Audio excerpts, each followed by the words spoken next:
Hey, my beauties, it's Yogini Viv here. I just wanted to say to you, Goddess, as my channel is for women in the prime of life who are spiritual and interested in living their dreams and dealing with all the world's craziness, if you're dealing with anxiety or some depression or whatever you're dealing with, or if you've mostly healed that.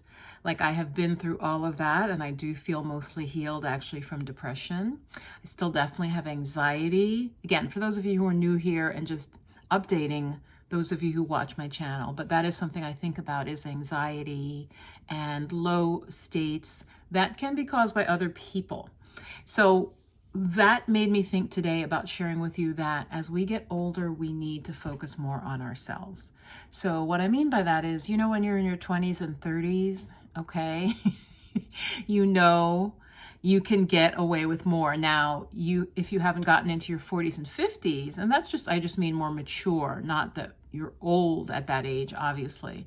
40s, 50s, 60s, if you're lucky, your 70s, your 80s. We need to take better care of ourselves because as you get older, you can get away with less. You know, when I was young, I always give this example. You could go out, you know, I could party, I always would say I was the type, I'd be like, okay, a drink, glass of water, a drink, glass of water. And then I could like go all night. And then, you know, sometimes I'd go out to like a deli and have breakfast and then go home. Okay, that's harder to do as you get older. Why is it? Why is it harder to do? Is it intrinsically that we have less energy? You know, that's a deep question. I was actually just watching Myron Golden, who there's some wisdom drop there, though I don't agree with everything or even most of what he shares, but he definitely has some interesting ideas, and he's kind of popping up all over YouTube.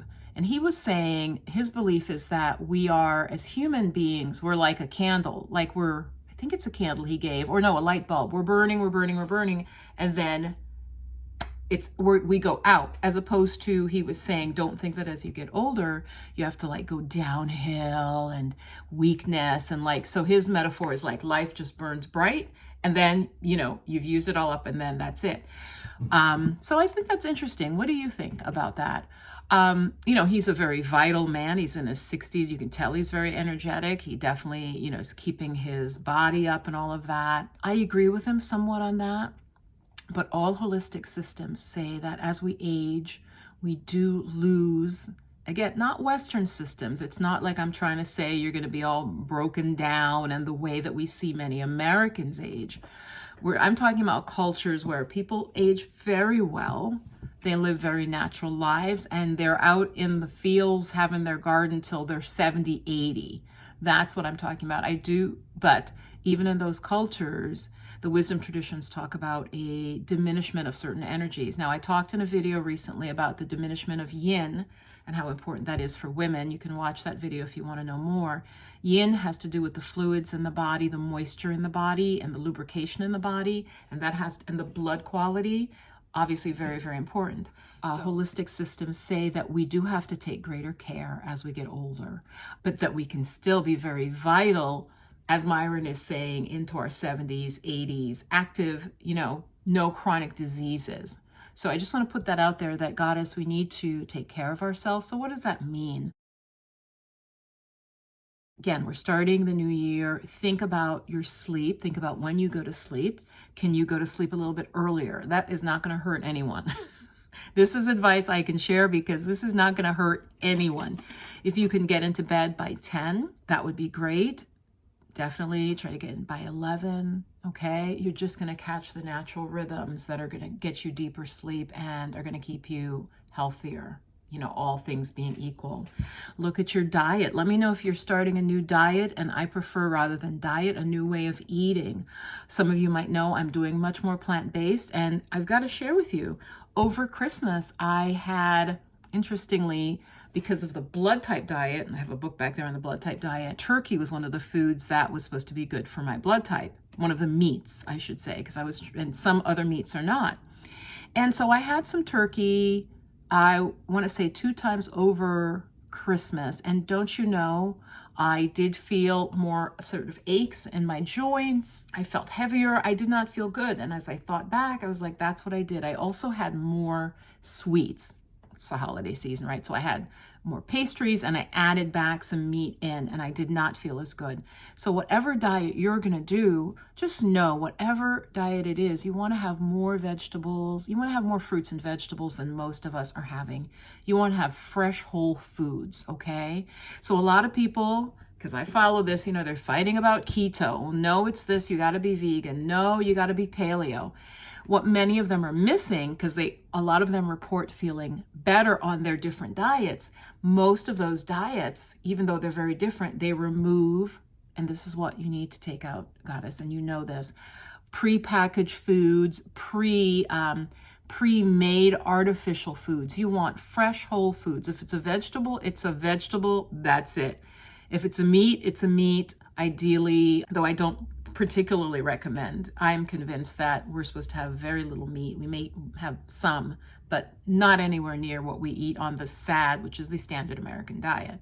Try to get organic, try to get the highest grade you can. We have to take care of ourselves. The other thing, of course, I'm going to say is we need meditation, prayer, but meditation is different than prayer. So I would say if you are a praying person, you can also add in meditation along with your sleep, improving your diet, and exercise. Diet without exercise is really futile, and someone was just saying recently, a lot of exercise without a good diet can be fatal, okay? So very, very important. Get your movement. You're going to feel so much better. So in fact, I have a story. Someone in my life who I never say the name, but has been stressing me out. We're sort of going through some things, and we both don't want to have to be doing this, but we're sort of like legally bound to do some stuff. And I was so upset. This person basically wrote me something that I didn't understand, was like, felt really mean. It felt unnecessary. Now looking at it, I realize I think they're just under tremendous amount of stress. They're probably exhausted. Okay, but that aside, when I was reading this message, guys, my hands literally went cold, my feet went cold. Now that's like a shock reaction. Like I was like, oh my God, like the blood flow like pulled back, like, okay, something traumatic or scary is going to happen. So I want to talk to you about what I did, and I want to keep the video short. What I did the next couple days, because like I said, I was really like shook. I really was. I was like, oh my God, what is this reaction about? And it has a big impact, not just on me, but potentially someone else. So I was also worried about this other person, how they'd be impacted. And so what I did, I went to some divine feminine ideas that I want to share with you. Went to bed as early as I could, though it was hard for me to fall asleep. I did, in fact, take an anti-anxiety medicine that I have I take like once every 4 months. It's like one of those, you take it as you need it. I took that because I thought, this is an emergency situation. You are so, you're being so affected and shook about this. So I did that. But then what I did, like even today, I got up, I meditated, I did some yoga, even though I didn't really feel like it. And honestly, I feel so much better. Now I know I also need some more rest. So when you are challenged, goddess, and especially as we get older, honor the fact that you might need more rest. I think that's probably the crux of the video, what I want you to get from this, okay? Because if you're like me, and you probably have some overlaps if you're watching this, I'm very driven, I have a lot of ideas I want to put into action. I have a lot of interests. It has been a challenge to be like, okay, you really, slow down. It's not that you can't do what you want to do, but maybe you have to let go of things that waste time, right? Take, as I was mentioning in a recent video, sweep out what doesn't serve you, and that'll open up some time. But add in your rest, okay? That it's okay to take a nap if you need it. And in fact, it's recommended. It's nothing to do with age. It's many cultures, they do build in time for a nap in the day, especially if you're working hard and mentally challenging yourself, you're doing complex work.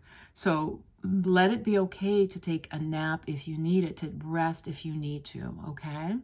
So super, super important. Don't feel that that's a weakness. Just say to yourself, I'm taking care of myself.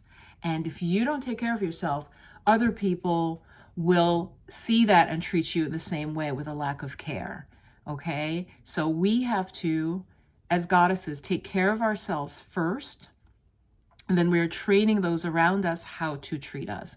Because if people see you run yourself ragged, they're more likely to try to do the same to you, because that's how you're treating yourself. Okay, let me know what you think about this. I just really wanted to share that message with you today, and share that story of what happened to me. I'm almost able to say that I feel blessed that like incident with that person happened. Now it's still probably going to play out, but I pulled back. I made a decision that takes my mental health into account. And I want to share something with you that is really deep. Years ago, a boyfriend of mine, we were having a fight, and he said to me, "Don't let anyone or anything take your peace of mind." And at the time I was furious, and I was kind of like, what the hell does that mean? That's so arrogant. Like, don't let anything. And like I said, he said, even me. And he's like, doesn't matter. Don't let anyone ruin or destroy your peace of mind. And now, literally decades later, I can see the absolute, he was a yogi too. I can absolutely see the truth of that. It doesn't matter who they are, if it's your mother, your beloved, your child. When you see that happening, something needs to change. If they are taking or damaging your peace of mind, something needs to be changed. Again, let me know what you think in the comments. And before I go, I do want to remind you, because not everybody sees every video at all, Awaken the Sacred Feminine, that program is starting in 2 weeks. It is just going to be a really deep program. In fact, I'm looking at my computer at my page here, looking at how we as women of any age can take care of ourselves, especially by taking care of our sacral chakra, our reproductive and sexual health, which is linked to our overall health. They are not separate things. And so check out the page. I'll put the link below. If you have any questions or concerns, just reach out at assistant at In the Flow of Magic, okay? And I can answer the questions for you. And I might also just be doing a webinar or presentation. If so, I will add that in also below. But check it out. Folks are enrolled, and it's still open in enrollment. It's called Awaken the Divine Feminine, and we're going to cover a lot of wonderful woo-woo stuff that I know will be new to you, okay? This will be some fresh material put together in a fresh way. So much love. Remember, you're worth it. Take care of yourself.